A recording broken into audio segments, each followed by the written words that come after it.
Ladies and gentlemen, welcome back to the IWN YouTube channel.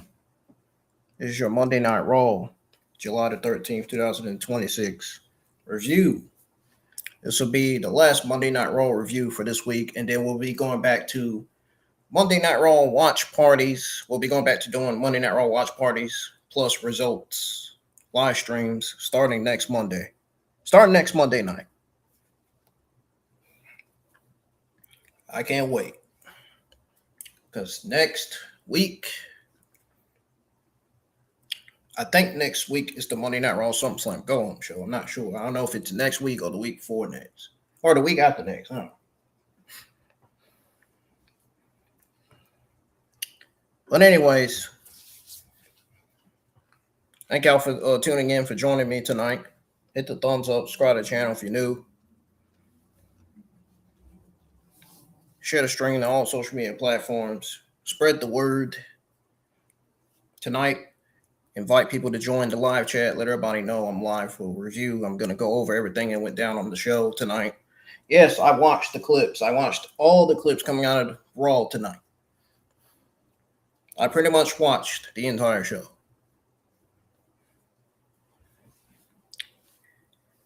Which was a damn good show, by the way. Better than last week's Monday Night Raw. Last week's Monday Night Raw was a mid-low C-. It was terrible. But tonight's Raw proved that it was way better than last week's. I mean, we had some very, very good stuff on this show. From the beginning to the end, this show delivered. Except for the Vision segment. And what the hell WWE is doing with Bron Breakker.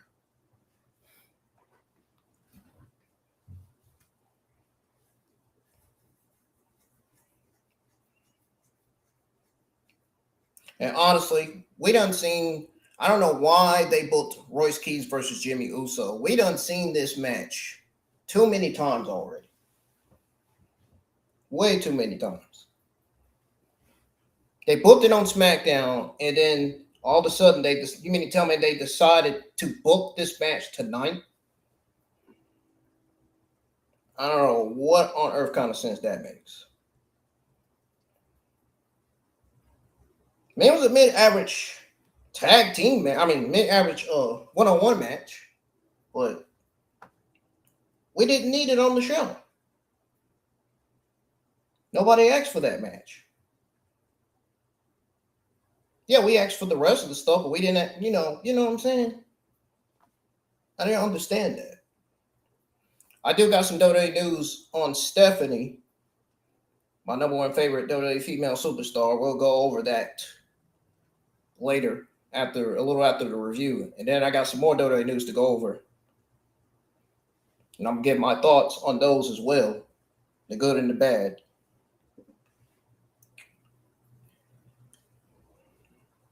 If you missed all my watch parties from last week, go get those a thumbs up and go listen to those. We were live for Raw last week, NXT, SmackDown, and AAA. AAA was a damn good fucking show last Saturday.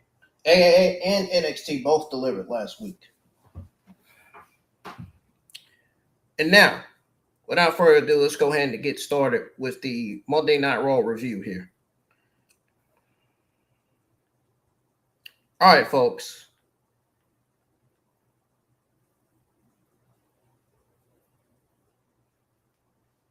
So, this episode here was a solid average B+. That was literally one segment away from being a good, low A-.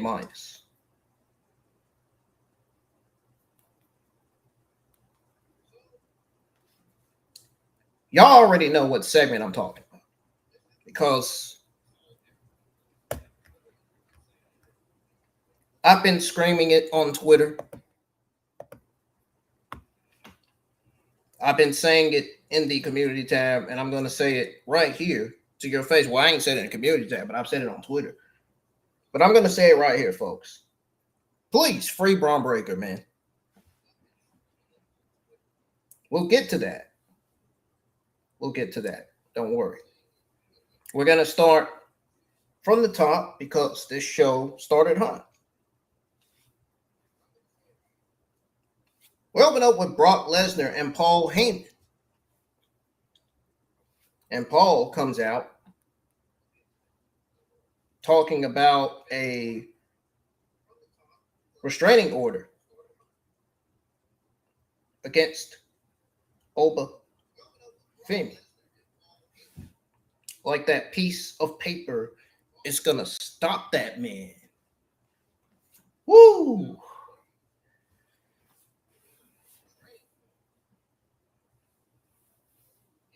Oba Femi walks out.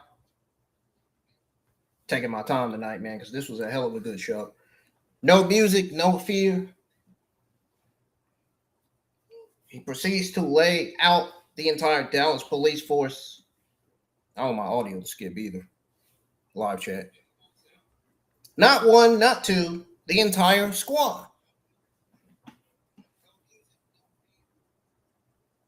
Like they were jobbers on main event.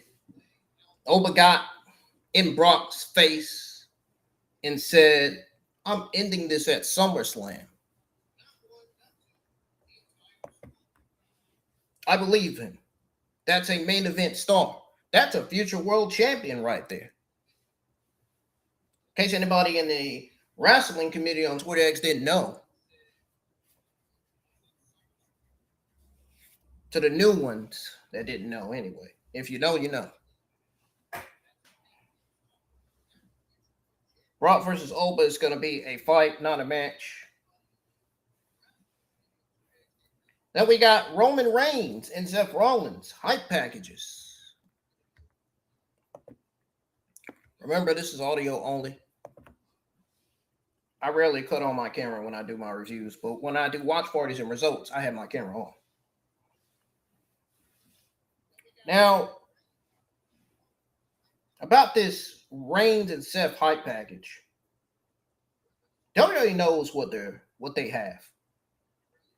They have two of the biggest stars of this generation going for the World Heavyweight Championship at SummerSlam. And I cannot believe I've moved on from Oba versus Roman Reigns. I can't believe I moved on from that. I did. As long as we get to see it for WrestleMania.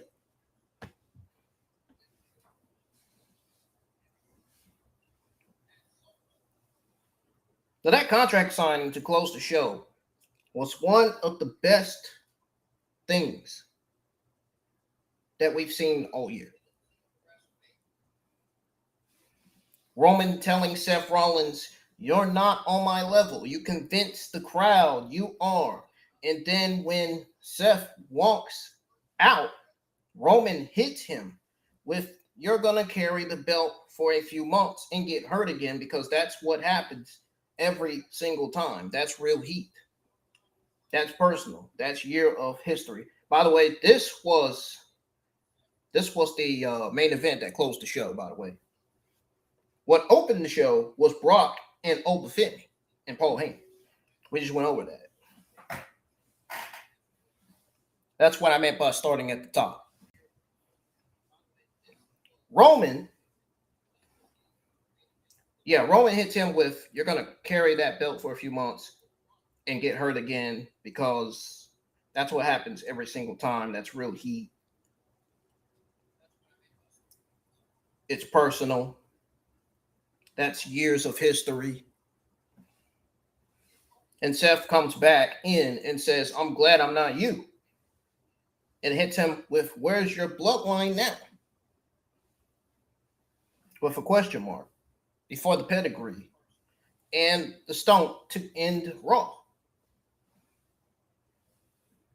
I popped for this one, man. I really did. This was absolute cinema. That was how you close a show right there. And the Brock Lesnar Oba Femi stuff is how you open the fucking show.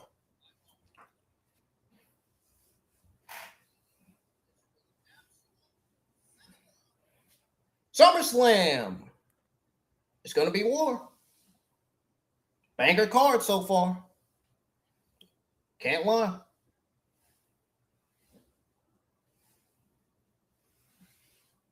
IYO SKY versus Roxanne Perez was solid in the ring, but the story was after the bell. Liv Morgan, Raquel Rodriguez, Roxanne Perez jump IYO. So Ruka runs out to make the save and gets planted too. And Liv stands tall holding that Women's World Championship over IYO's body. The women's division is cooking right now, and I'm here for it. But then we got to talk about the Vision segment. IWN family. I was as honest as I could be with this. This was the lowest point of the entire show.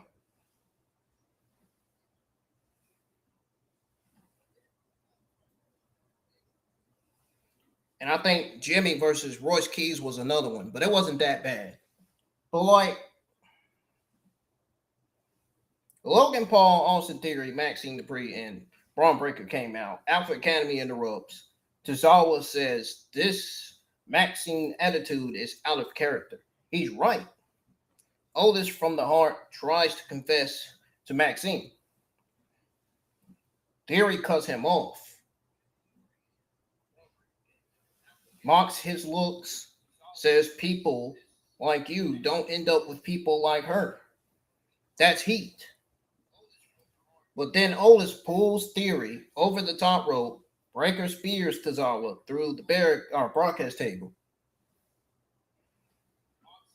Bron holds Otis so Theory can hit a low blow. Then holds him again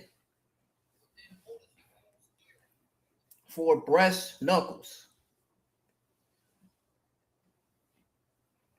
Bron Breakker, a generational talent, a guy who should be main eventing WrestleMania. And he's out here in a suit playing a bodyguard. Now, that segment alone kept this entire show, from being an A-. The way they did Bron Breakker on Monday Night Raw was the reason why I say that the Vision segment was the lowest thing of the entire show. Because the way they did Bron Breakker. Social media was going nuts over that. Over the way WWE booked Bron Breakker in that segment. Over the way they did him. Like, for God's sake, dude, turn him babyface. Something. Let him snap. The crowd would fucking explode if he turned babyface on the Vision, dude. Imagine that. Then, seriously, I'm tired of it. Get him away from the Vision, dude.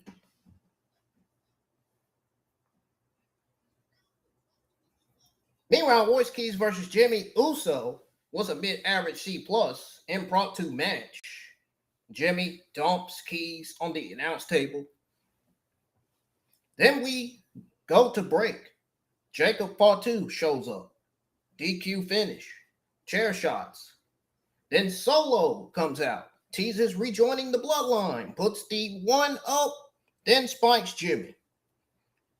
Then LA Knight runs out with a chair to make the save for Solo and Keys.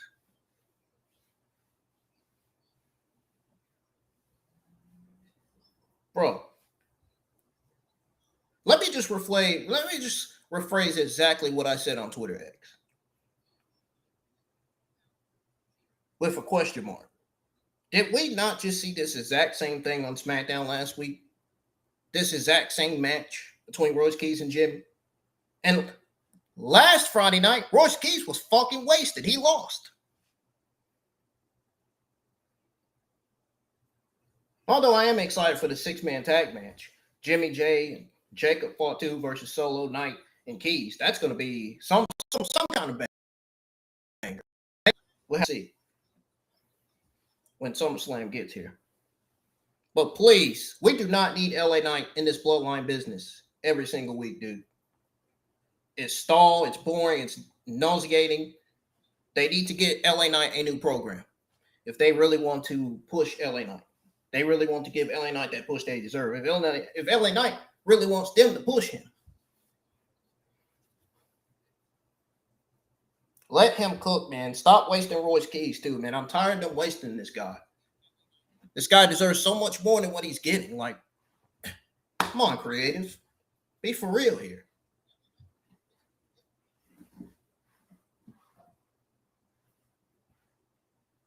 He absolutely deserves better than being a prop for 2 chair shots.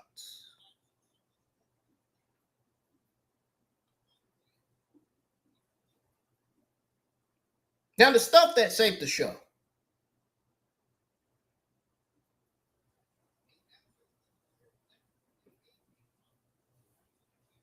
The stuff that saved this show tonight. One of them being Bayley and Lyra Valkyria face-to-face. I fucking love that heel turn of Lyra Valkyria, man. I had an evil smile on my face. I love that freaking heel turn of Lyra. I had a devilish smile because I loved what I saw on my television coming out of that Bayley and Lyra Valkyria face-to-face. Solid average B+, and I'm not going to lie.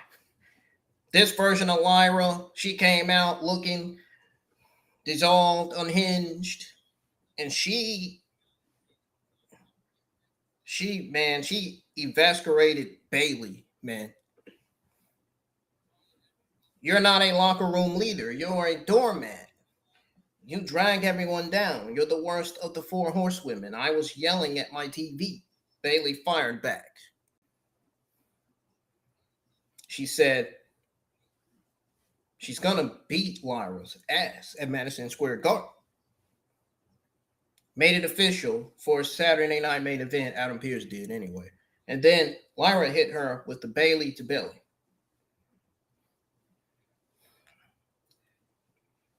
Are you kidding me? This shit was peak, man. Seriously, man. Seriously, y'all. This feud is personal. It's vicious. It's exactly what Bayley needed. It's vicious. It's exactly what she wanted.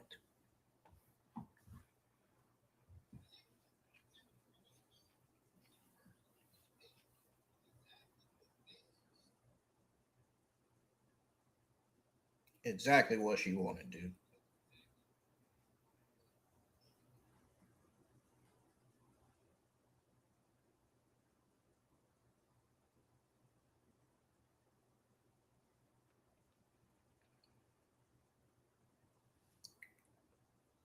Anyways, we go from there to the Intercontinental Championship, number 1 contenders Gauntlet match. And listen, 40 minutes long, 7 men, 4 commercial breaks. That it delivered. Well, like I said, it wasn't just the vision thing that was the lowest thing of the show. Royce Keys versus Jimmy Uso was too, by the way. I mean, that was it, though. Everything else was good. Everything else delivered. This Intercontinental match mainly was delivered. It was another one of the best things of the entire show.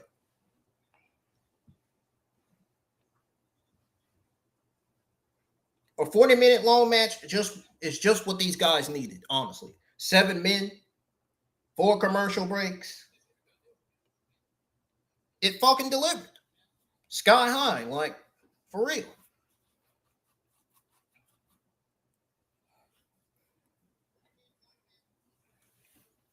Joe Henry starts with Dominique. JD McDonough interference, 619, frog splash. Henry's out. Javon Evans is next. And shout out Danhausen trying to curse Dom.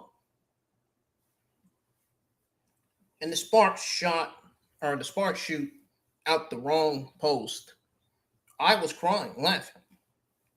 Javon hits the OG cutter. Dom's done.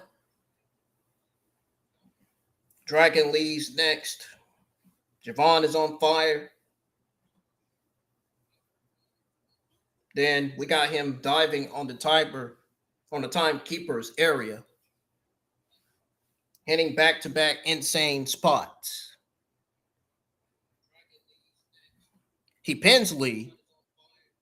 Then Rusev returns through the crowd. The fans had chills after that. He destroyed Javon Evans.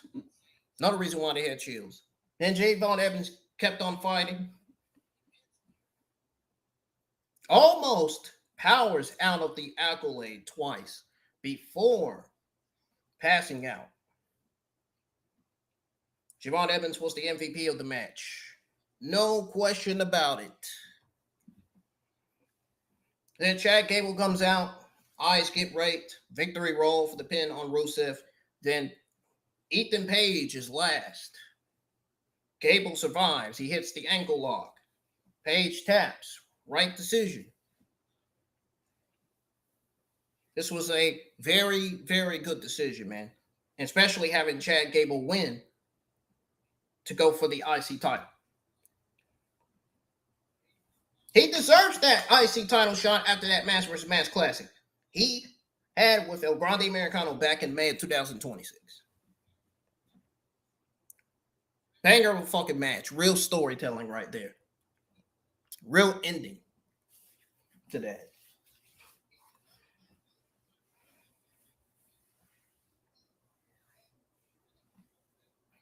Gable versus Penta at SummerSlam for the IC title, man. Oh, yeah. The fans are going to be on their seats for that one. The wrestling fans, we are eating right now, bro. We also got a mysterious vignette of a tall person.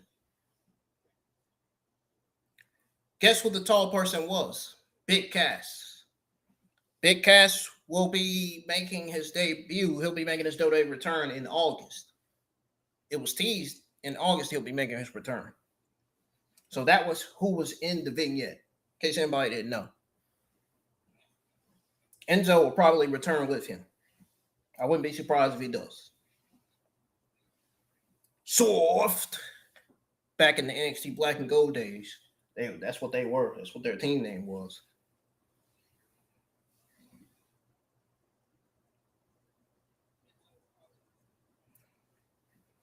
Paul Heyman told the Vision he's proud and they don't need him. Okay, Paul.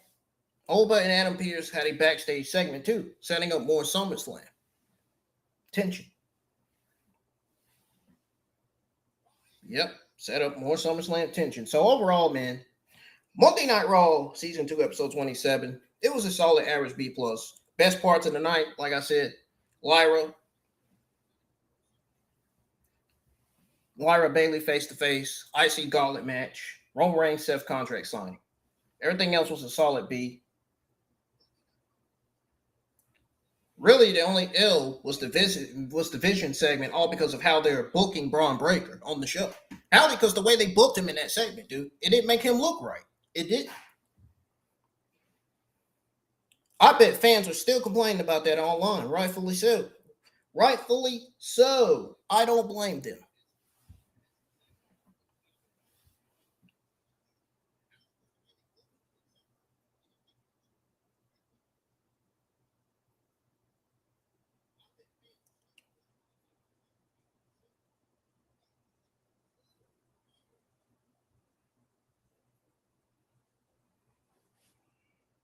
And like I said,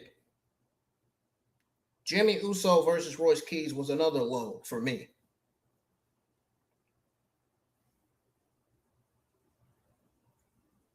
Like, goodness gracious. I hope soon they can get LA Knight out the Bloodline mess, man, because he deserves something new, something refreshing. You know what I mean? Not this same old Bloodline stuff. This Bloodline story stuff.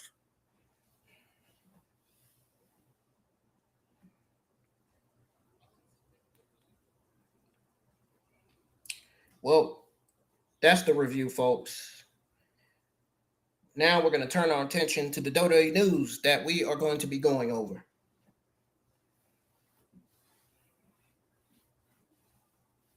That includes the news on Stephanie. We got news on her.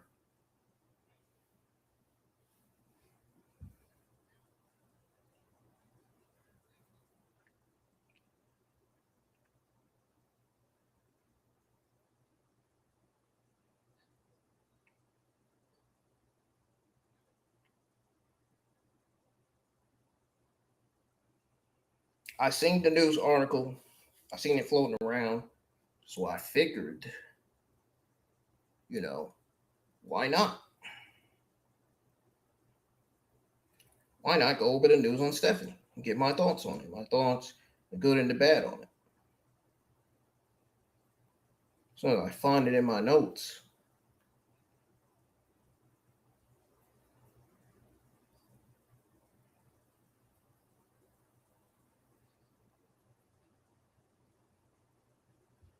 In my notes somewhere.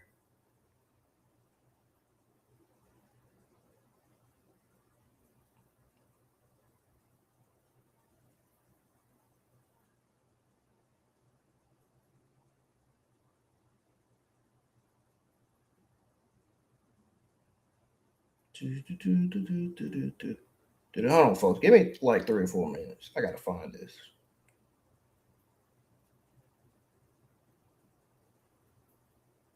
Hang on, live chat. Don't go anywhere.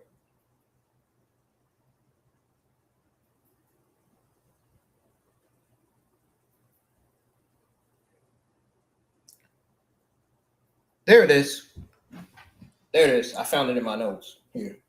Okay, so let's put on a little bit of background music here, man, because we're gonna be going over a bunch of WWE news before I get out of here. We're gonna start with Stephanie. News on her dropped. One of the best wrestlers on the entire planet.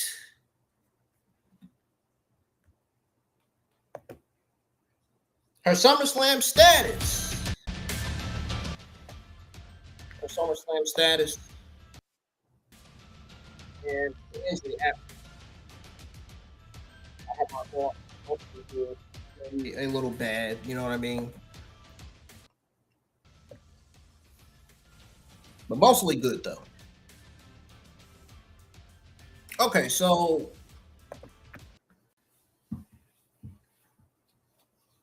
the good news is the reports are saying she's being cleared for in-ring action.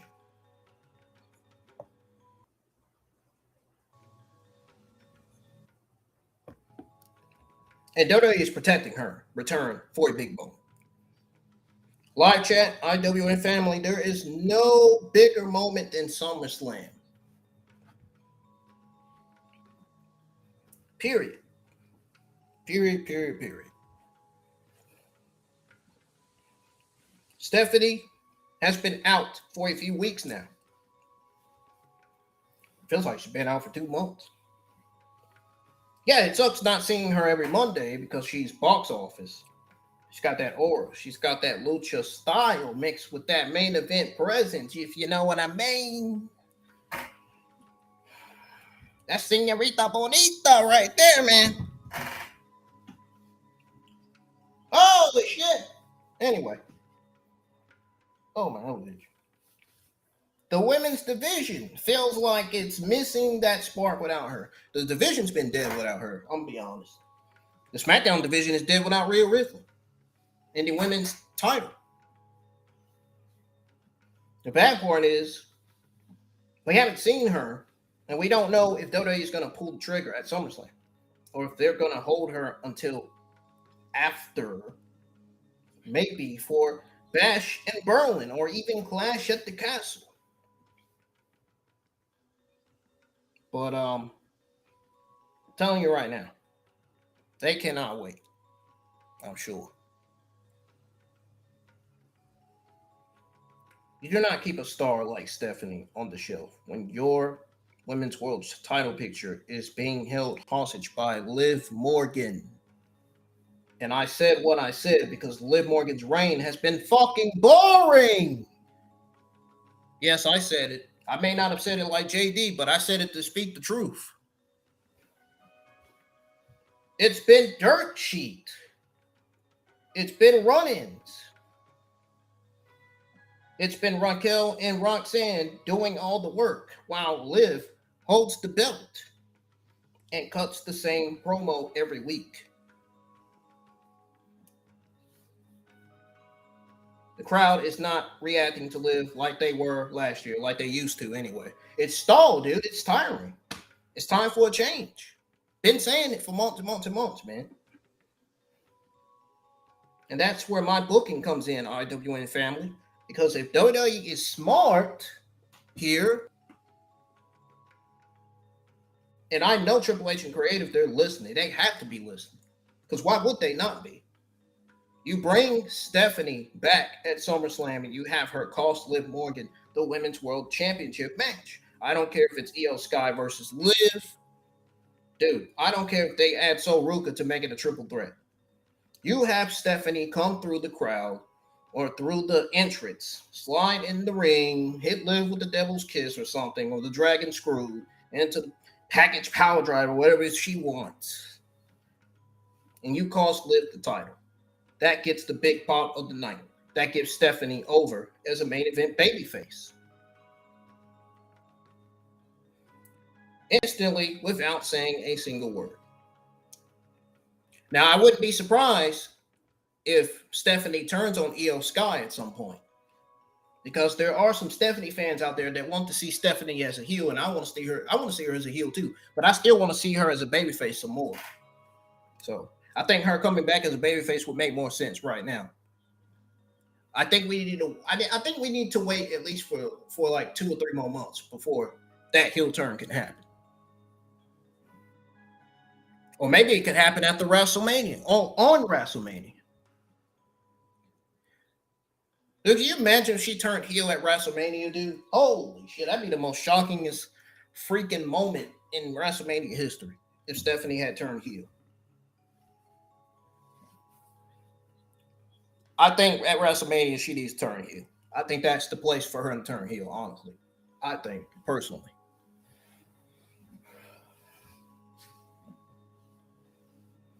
If they turn her heel at SummerSlam, I'm not going to be shocked either. I'm not going to be surprised about that either. Stephanie fans have been wanting this for a while. You know, I'm a Stephanie fan myself. You know, look at the picture of me, man. You know, look at the letter V. I'm wearing the Stephanie hoodie, man. It's the Stephanie merch on my YouTube profile picture. You guys see it? See it on the stream?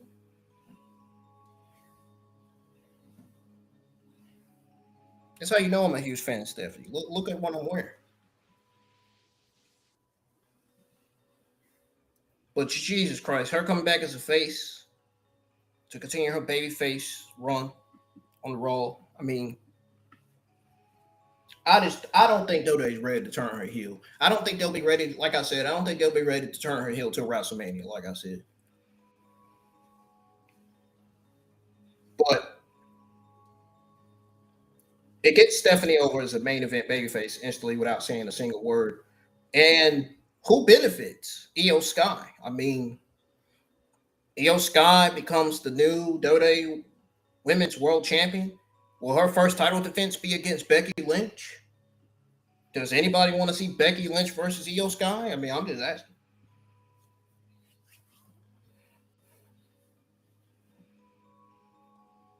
You have IYO SKY become the new WWE World Women's Champion. You got fresh matches, hopefully. IYO SKY versus Stephanie for the title at Bash and Berlin. Maybe have Stephanie turn heel before Bash and Berlin. Give IYO SKY a heel Stephanie rather than a babyface Stephanie. Maybe you have her turn heel then. You can do IYO versus Bayley. We already mentioned Becky. You can do IYO versus Lyra and Tatum as well, because I think this Bayley Lyra match might lead to Tatum getting called up and helping Lyra win the match over Bayley. Maybe.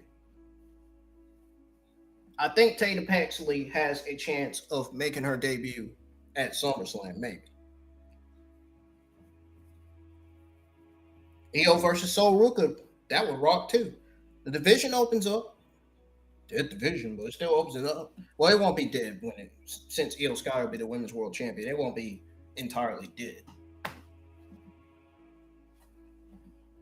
Now, Liv Morgan can go chase Rhea Ripley, or she can go into a program with Roxanne because that's been teased.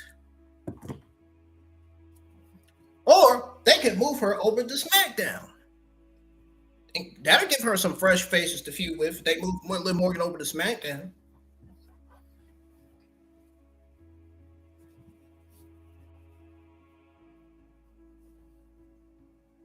Given that she can go after Rhea Ripley for I don't think Rhea Ripley will have that women's title on her when she comes back. So we may not give Liv Morgan versus Rhea any concept. Sorry to say that for the Liv Morgan and Rhea fans. Because Rhea's out with an injury right now, so the bottom line is Liv Morgan as women's champion right now, it's not working. Stephanie Vaquer is the altitude. She's the entity. The only bad in this whole situation really is WWE waiting this long and risk cooling her off. Maybe she's having some visa issues. Maybe that's another thing I'm thinking as to why it's taking her so long to come back. And I think Joe Henry was having the same issues too. Maybe Ilya Dragunov is having that issue. Jordan Grace ain't dealing with the issue. They just ain't got no creative plans for her whatsoever. Nothing for Jordan Grace to do.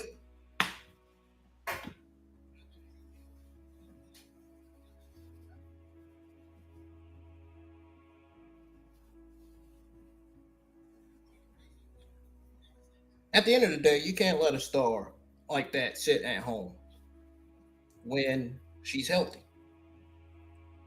You can't debut her on Raw and have her beat Becky Lynch clean, have her in Money in the Bank, and then just disappear her for 2 months. That's how you kill momentum right there.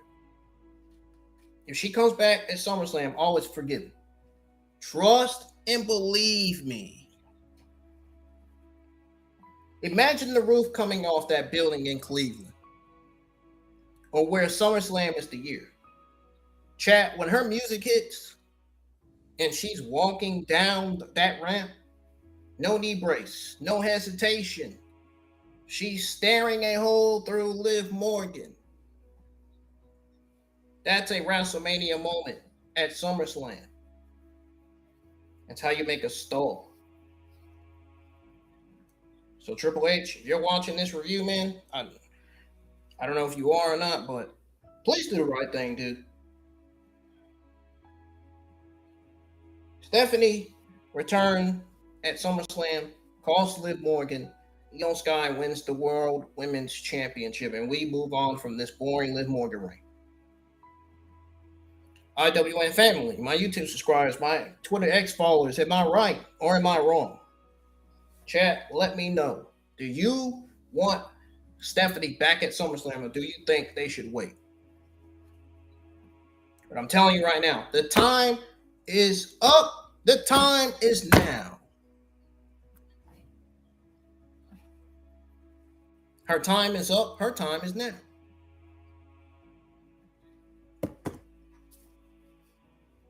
Liv Morgan can't see Stephanie because her time is now. It's the Chilean luchador, and she's shining now. She can't see her. Her time is now.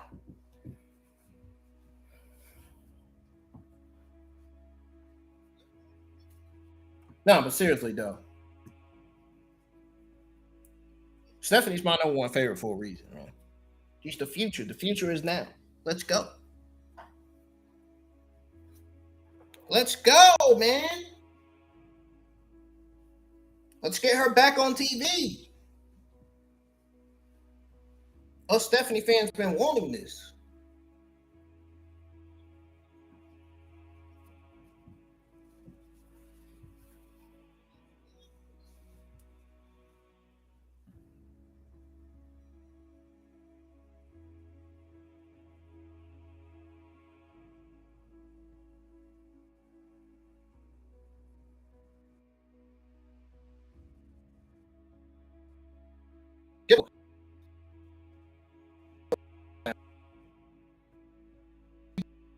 Mexico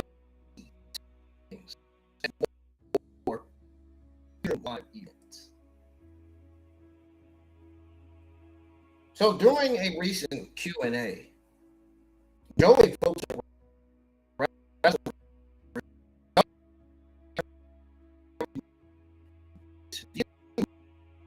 and dry run.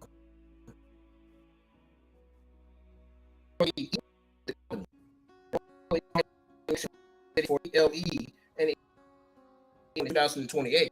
Man, I'm 29 to 2008.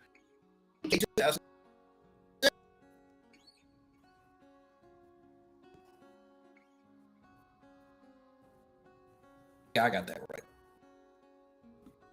It says, and I quote, the tour coming up in September. Raw and SmackDown in Mexico City is a soft drive for a full-blown PLE in Mexico City. Coming up in 2028, got a target there. They have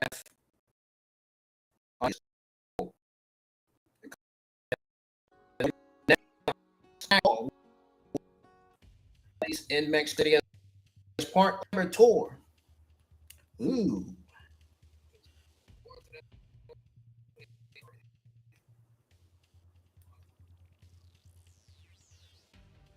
Ooh.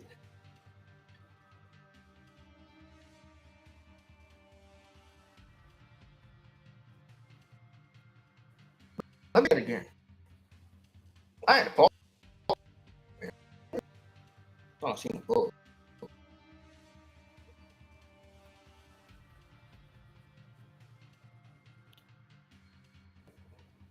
We got an unchecked desktop site. We don't need that no more. Oh, I know why my audio's skipping, because of this fucking website that I'm on. Oh. Yeah, we're out of here. We're exiting it out. I don't like the way my audio is going right now. We were just doing fine, too. Okay, the website's gone, so the audio seems to be doing better now. So I got it over there. Where I was reading the news on that Mexico City PLE We're going to finish going over that, and then I'm going to go over my thoughts on it, the good and the bad.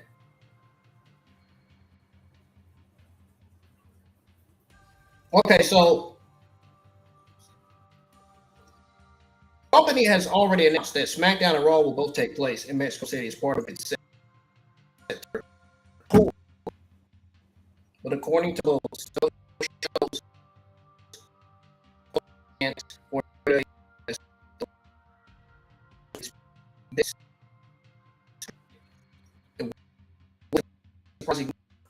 remember, they did say in Raw is a run for a full-blown POE in Mexico City. Think about it, folks.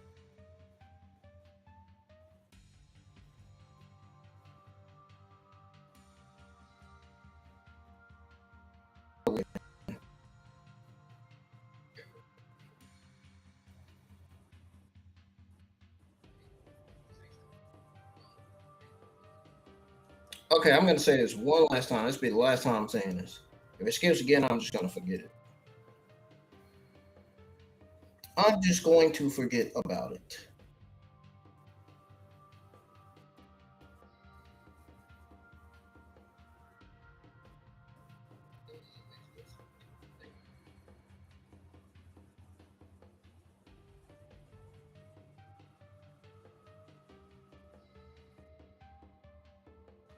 What is going on here?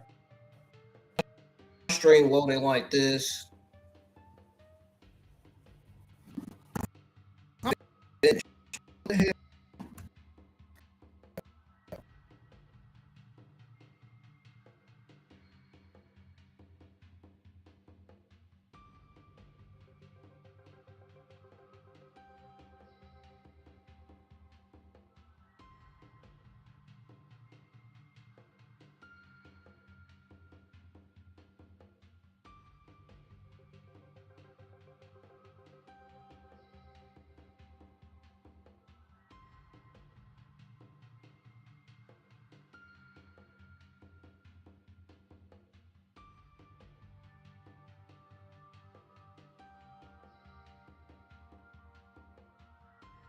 Can y'all hear me now?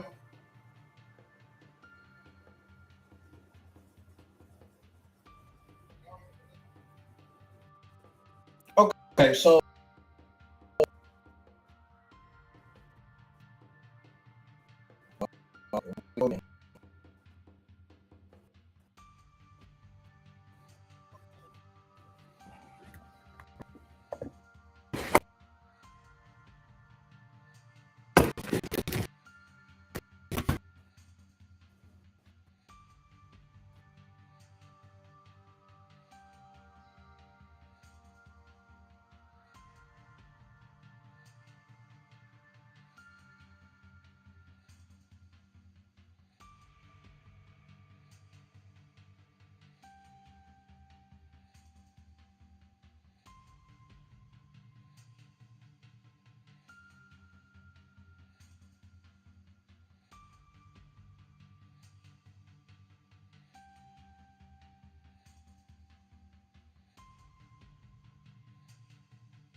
man, this speaker was working all freaking night until it started doing that during skipping again.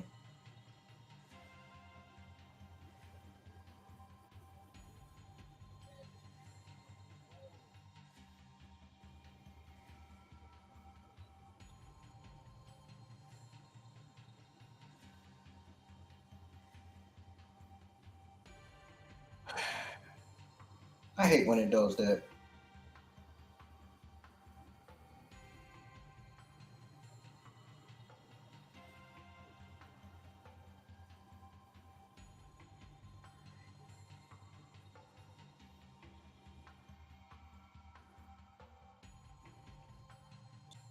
So I'm saying about the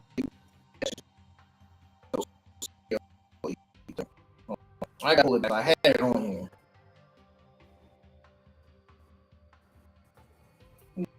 It's unsecured, so there should be no damn problems with it.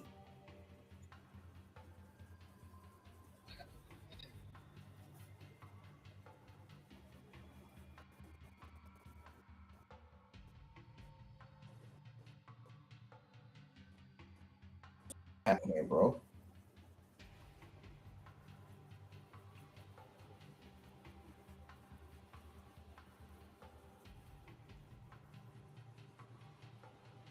Okay, so about this WWE Mexico TV tapings news thing.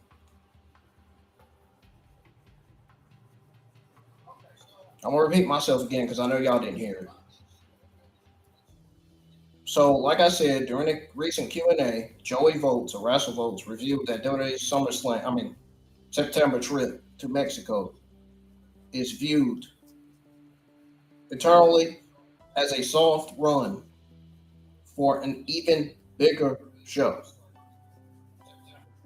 For the company reportedly targeting for Mexico City for a PLE in either 2027 or 2028.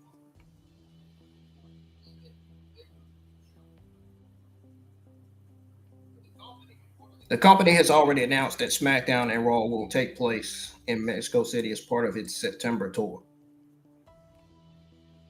But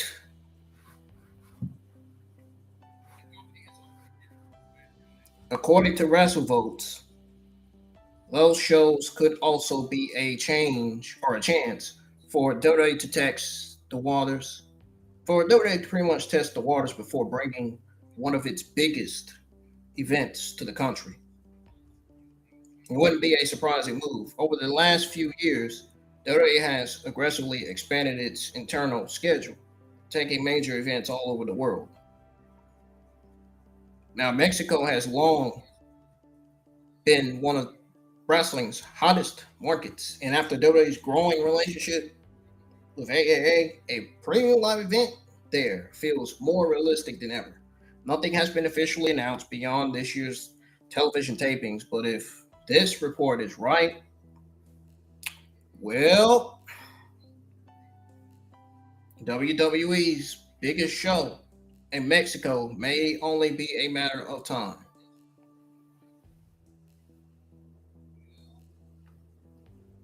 Now, the question is, do I really want to see WWE bring a premium live event to Mexico? The answer for me is yes, of course.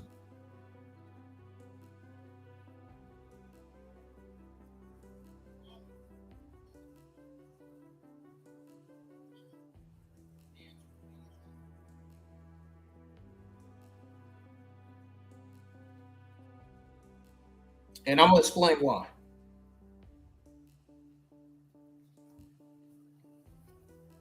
So, the reason why I say yes is because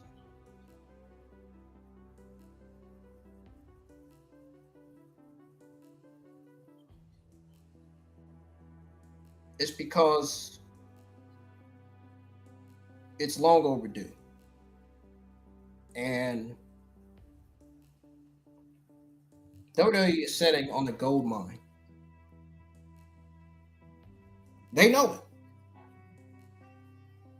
First off, Mexico City is one of the loudest, most passionate wrestling cities on the entire planet. Period. You go look at any WWE house shows they've done at Arena CDMX. You go look at the pop Rey Mysterio gets when he walks through that curtain. You go look at the way they react to Dominic Mysterio getting booed out the building. That's not a normal crowd. That's a movie crowd. That's a crowd that lives and breathes lucha libre. That's a crowd that lives and breathes respect. That's a crowd that respects the art form. That's a crowd that will make a premium live event feel special from like the show that starts to the second it goes off the air. Now I'm not talking about just throwing a SmackDown or a Raw there. You know what I'm saying? I'm talking about a real PLE, Backlash, Payback, Saturday night's main event, even a big four if they want to be bold.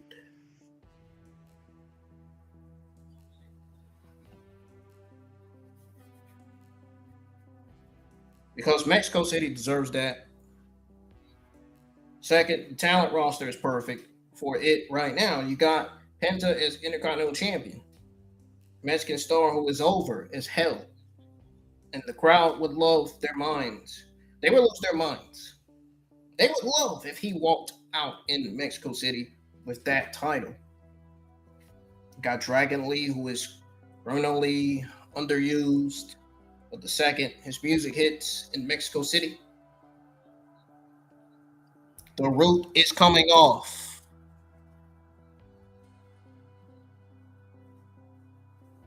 You got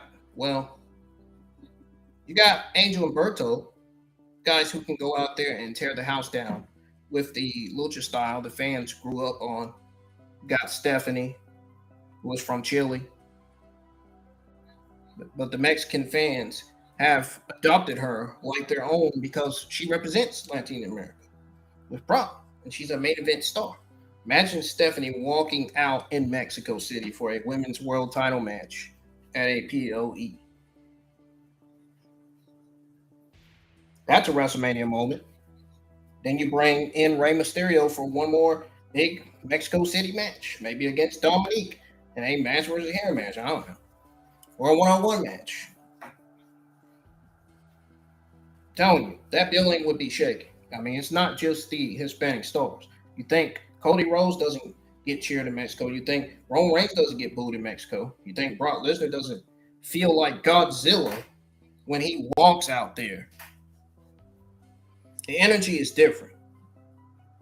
The chants, the songs, the drums, the horns. It's a soccer stadium atmosphere for wrestling alone.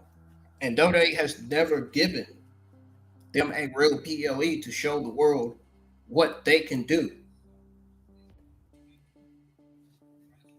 We've seen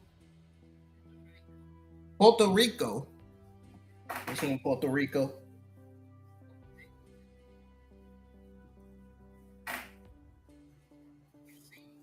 We've seen Puerto Rico get backlash, and it was one of the best crowds of the decade.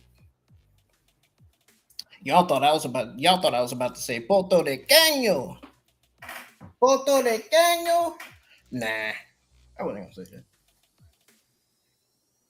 We've seen France get backlash and Clash at the Castle, and Lion was electric. We've seen at the Castle. We've seen Australia. We've seen England. Honestly, we've seen Saudi Arabia every other month. Mexico City, though? The heart of Lucha Libre. No, that's disrespectful, man. IWN family, listen, man. Listen. WWE, IWN family keeps talking about global expansion. They keep talking about reaching new markets. They keep putting PLEs in internal cities. But the city that literally invented half the moves we seen on TV every week hasn't gotten their moment. That needs to change. From a business standpoint, it's a no-brainer. You sell that arena out in 5 minutes. You get the tourism money. You get the government support. You get the Fox Sports Mexico deal. You get the merch sales with Penta masks, Ray jerseys, LWO shirts. It prints money. And for the fans, you give those kids in Mexico City a chance to see their heroes live on a stage that matters. You inspire the next generation of Penta, Dragon Lee, Stephanie. You show the world that WWE respects lucha culture, and it isn't just using it for a pop on Raw. So yes, I want to see WWE bring a premium live event in Mexico City. I need to see it. Book it for 2027. Backlash, Mexico City, main event, Penta defending the IC title. Special attraction: Rey Mysterio versus Dominic Mysterio. Women's match: Stephanie challenging for gold or defending the gold. Roman Reigns, Cody Rhodes, Seth Rollins, Brock Lesnar. Whatever you want to do with them, as long as you do them right and book them right.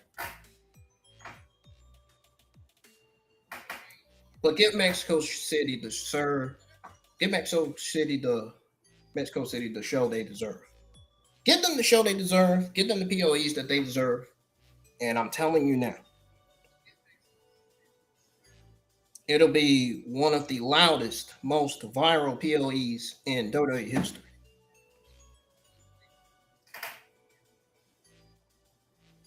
So, Triple H, book it. The people are ready. Viva la lucha. Let's go.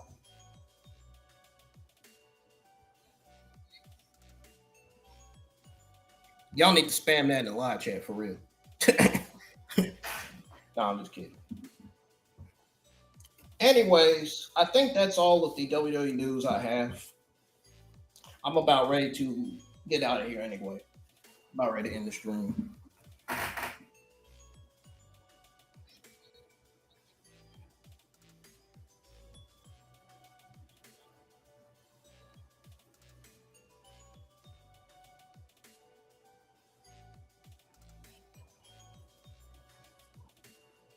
I was going to go over real reason why Netflix doesn't have WWE's full library yet, but I think I'm going to save that one for tomorrow.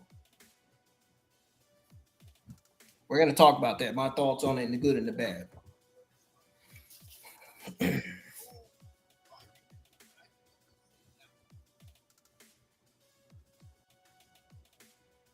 But yeah, anyways, folks, that's all the news. We are going to go over the news on Carmen Petrovich. We're going to talk about her during the NXT watch party and results when I go over my overall thoughts and grade. Because, you know, usually after I do that, I go over the WWE news and stuff.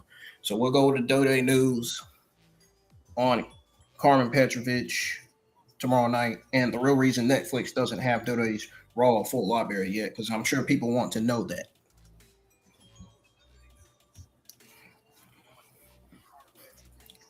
And plenty more, maybe. If they're not that important, then there's no need for me to go. So I look for the more important news.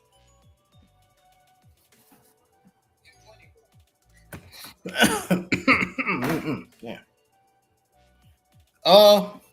Anyways, folks, I'm getting out of here. I hope y'all enjoyed Raw last night because I did. Finally, Monday Night Raw gave us a solid show. Hallelujah. Because last week's show was bad. And we're getting yet another solid B NXT show tonight.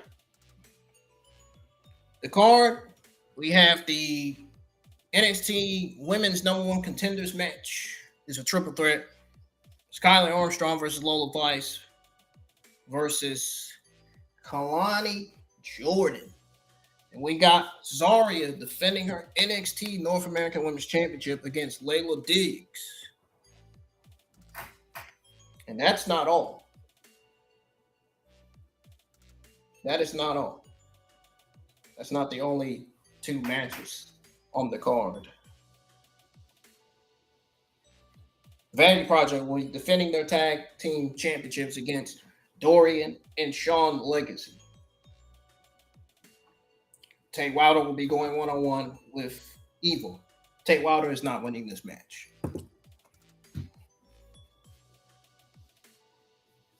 They're going to have Tate Wilder job like a loser yet again on TV because that's what they did with him the last time when he was teaming up with, I don't know what the heck he was doing in that match with EK Prosper and Sean Legacy. I'll never forget that day, dude. That was weird, man. That was weird that he didn't tag in EK Prosper and Sean Legacy. I'll never forget that day that it happened, that 6-man tag match. It didn't make sense. Almost like Tate Wilder was playing the heel babyface role, like he was an anti-hero. And some stuff like that. But anyways, folks, Thank y'all for being here, man. Thank you for supporting the channel. Keep up the support. Hit the thumbs up. Subscribe to the channel if you're new. Get these. Let's invite people to listen to the Raw review. Let's get these views up, man, because they're kind of low. So let's get them up. And we're back at 939 subscribers again. All we need is one more. We'll be back at 940. We got a big week. Not only will we be live for NXT Tuesday night, we'll be live. I'll be doing Pokemon Horizon watch-alongs again. So those of you that are Pokemon fans might want to tune in Wednesday night, because you know I am.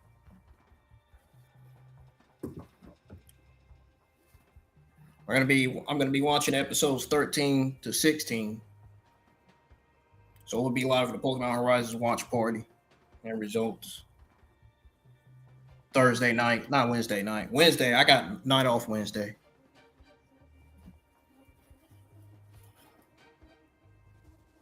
So Pokemon Horizons Thursday. Friday we'll be live for Friday Night SmackDown. And then Saturday we'll be live for AAA. They start their 3-week their 3-week Arena show. Their 3-week event.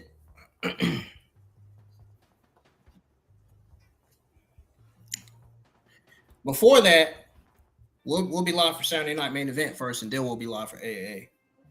I know how I'm going to work that out, so hopefully AAA will air at least at 11. At least at 10:40 or 11, at least. That's really late, though, but I'll still be up. Don't worry. I'll stay up the best way I can.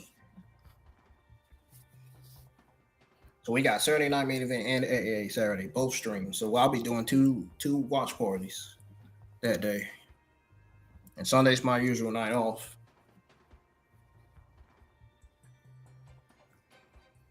I'm pretty sure next week is the SummerSlam go-home shows for Raw and SmackDown. Let me check my calendar and see.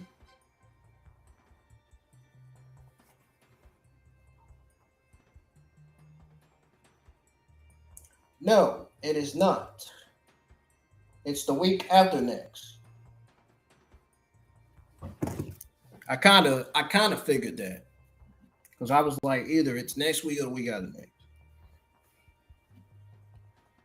Anyways, folks, deuces. And I'll see y'all live for NXT Tuesday night. It's going to be yet another solid show. Hopefully. Then if it ain't, we can say that last week's NXT was better than this week's. But I think the card looks somewhat solid on paper. I'll be putting out my grade predictions before NXT airs. So see you guys then. I am out of here. Enjoy the rest of y'all's Tuesday. Don't forget to join me for NXT.